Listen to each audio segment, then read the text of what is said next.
சிம்பிளிஃபிகேஷனில் இந்த model some கேட்டாங்களா எப்படி குயிக்காக சால்வ் பண்ணுங்கிறத பார்க்கலாம். இந்த சம் ப்ரீவியஸாக ரீசனாக நடந்த டிஎன்பிஎஸ்சி எக்ஸாமில் கேட்டிருக்காங்க. அதாவது what is the difference between the 18th and 17th Fibonacci number, அதாவது 18வது மற்றும் 17வது ஃபிபனோசி எண்களுக்கு இடையான வித்தியாசம் கணக்கு கேட்குறாங்க. ஸோ இந்த கொஸ்டின் சால்வ் பண்ணுறதுக்கு முன்னாடி நமக்கு ஃபிபனோசி நம்பர்னால் என்னென்னு தெரியணும்.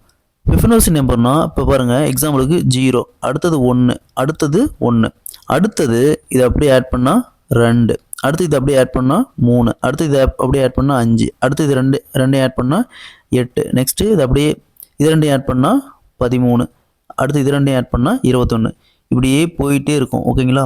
ஸோ நமக்கு தேவை கொஸ்டின் என்ன சொல்லிக்கிறாங்க, 18வது, அதாவது ஃபிபனோசி 18, அதேமாரி ஃபிபனோசி 17, ரெண்டுக்கான வித்தியாசம் ஈக்குவல் டு ஃபிபனோசி 16.